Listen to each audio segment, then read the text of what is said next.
वह सत्य बाहर भीतर एक है। उसमें किसी भी प्रकार का भेद नहीं है।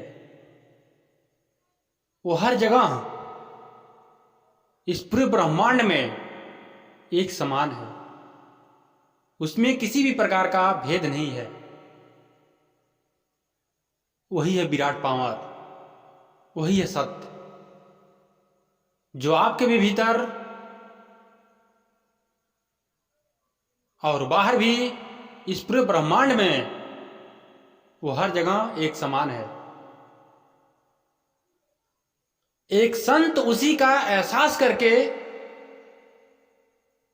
अपने जीवन को उद्धार कर लेता है, अपने जीवन में एक बहुत बड़ा परिवर्तन कर लेता है। उसके जीवन में बहुत बड़ा परिवर्तन होता है, महापरिवर्तन हो जाता है। उसी सत्य का एहसास हो जाता है, उसी परम का बोध हो जाता है, उसी अनंत अविनाशी का एहसास हो जाता है।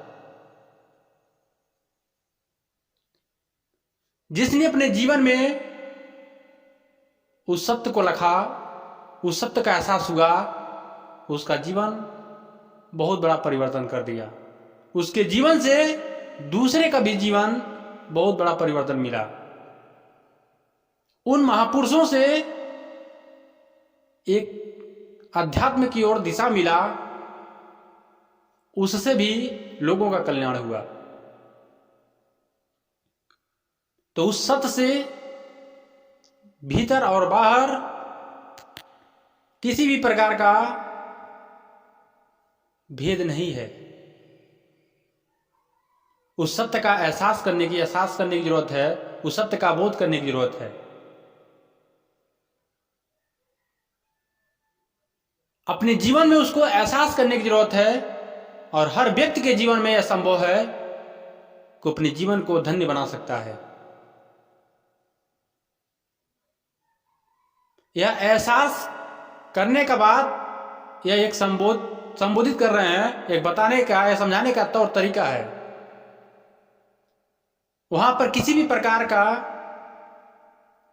कर्म नहीं होता है, यानी किसी भी प्रकार की क्रिया नहीं होती है। वहां पर किसी भी प्रकार का हलचल नहीं होता है। यह एक संबोधित कर रहे हैं बताने समझाने के लिए कि उस सत्य का एहसास जब तक नहीं होगा तब तक जीवन अधूरा है। जीवन एक सांसारिक व्यक्ति की तरह जी रहा है और संसार से आध्यात्मिक ओर चलने की जरूरत है। एक सांसारिक व्यक्ति से एक संत की दिशा की ओर चलने की जरूरत है।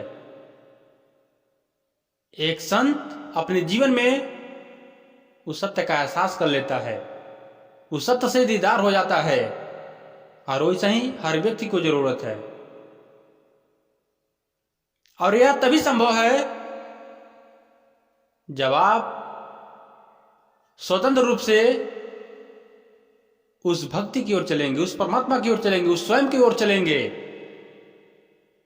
यानी खुद का एहसास करने के लिए जब आप अपने प्रति समर्पित हो जाएंगे, जब आप अपने प्रति खुमारी उनपन हो जाएगा उस सत्य के प्रति, तभी वह संभव है। इस संसार में किसी दूसरे के प्रति नहीं समर्पण चाहिए। किसी दूसरे के प्रति समर्पण वह संसार में होता है, उसको संसार कहते हैं, उसको शिष्टाचार भी कहते हैं। लेकिन जब वही अपने प्रति समर्पण हो गया, वही सम स्थिति घट गया, तो वही एक बहुत बड़ा परिवर्तन बन जाता है उस सत्य के प्रति। स्वयं के प्रति समर्पण की जरूरत है।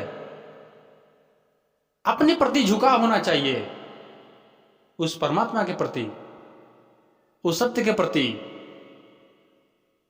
किसी व्यक्ति विशेष के प्रति झुकाव ये संसार वाले करते हैं, लेकिन महा झुकाव उस सत्य के प्रति होता है जो खुद में झुकना पड़ता है।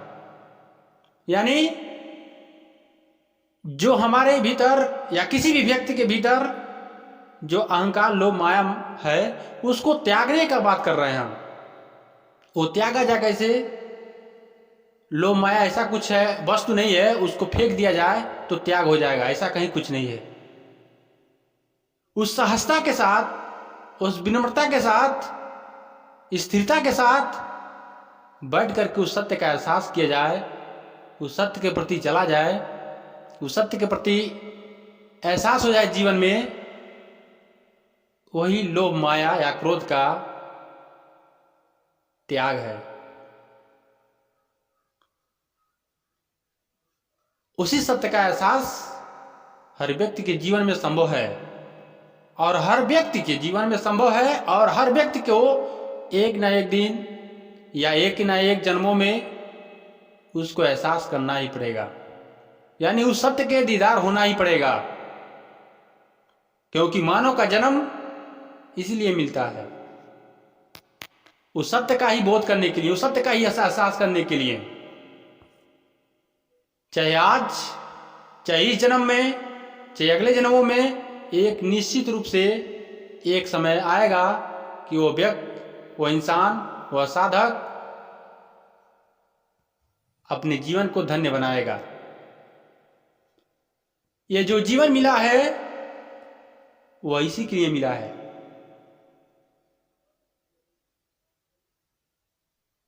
तो अपना जीवन मत गवाइए दूसरे के प्रति, किसी संस्था के प्रति, किसी संप्रदाय के प्रति। आपको जीवन इसलिए नहीं मिला है, आपको जीवन स्वयं के प्रति, उस सत्य के प्रति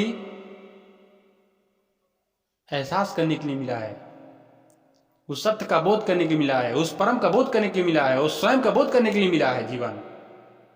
जीवन बहुत ही अनमोल है। दूसरे के पीछे या किसी संप्रदाय के पीछे, किसी संस्था के पीछे अगर आप जीवन बिताते हैं तो आपको ज्ञान मिलेगा, आपको केवल ज्ञान हो सकता है, लेकिन अनुभव नहीं हो सकता है। लेकिन जब एक साधक, जब एक संत अपने प्रति, उस सत्य के प्रति स्थिरता के साथ बैठता है, जब उसके जीवन में एहसास हो जाता है, तो उसके जीवन में बहुत बड़ा अनुभव, बहुत बड़ा प्रैक्टिकली अनुभव उसके जीवन में एहसास होता है। और वही अनुभव है, वही एहसास की जरूरत है। जीवन में महापरिवर्तन चाहिए तो उसी सत्य का एहसास होना चाहिए। जब तक उस सत्य का एहसास नहीं हुआ है तब तक आप एक नहीं हजारों संप्रदायों में चले जाइए, हजारों संस्थाओं में जुड़ जाइए, लेकिन कुछ होने वाला नहीं है। केवल आपको ज्ञान मिल सकता है, लेकिन वो ज्ञान अंत समय में साथ नहीं देगा। लेकिन जो खुद का अनुभव है, जो खुद का एहसास है, वो अंत समय में आपको साथ देगा। होश पूर्वक अपने शरीर को कैसे छोड़ा जाए, यह आपका अनुभव के अनुसार आप अंतिम समय में अपने शरीर को छोड़ सकते हैं। उस सत्य का एहसास हो गया, आपका जीवन धन्य हो गया। अध्यात्म के क्षेत्र में हर व्यक्ति का यही उद्देश्य होना चाहिए और है, लेकिन उस उद्देश्य की ओर, उस लक्ष्य की ओर व्यक्ति नहीं चल पाता है। उसको जहां तक दिखाई दे रहा है इस संसार के प्रति, वहीं तक वो फंस जाता है। लेकिन जो कुछ विवेकी होते हैं, उसके जीवन में थोड़ा परिवर्तन होता है और वो सत्य के प्रति आगे की ओर बढ़ जाता है। और वैसा ही हर व्यक्ति को उस सत्य के प्रति एहसास, उस सत्य के प्रति खोज, उस सत्य के प्रति समर्पण होना चाहिए। आप जिसको खोज रहे हैं, आपके जीवन में जिस चीज का लखाव, एहसास, अनुभव होगा, आप वही हैं। जिसका एहसास हो जाने के बाद आपके जीवन में परम शांति होगा, परम शांति मिलेगा, महापरिवर्तन होगा, वह आप ही हैं। क्योंकि अंदर बाहर सब एक है, लेकिन उसका एहसास होना चाहिए। यह एहसास की विषय है, यह प्रैक्टिकली अनुभव का विषय है।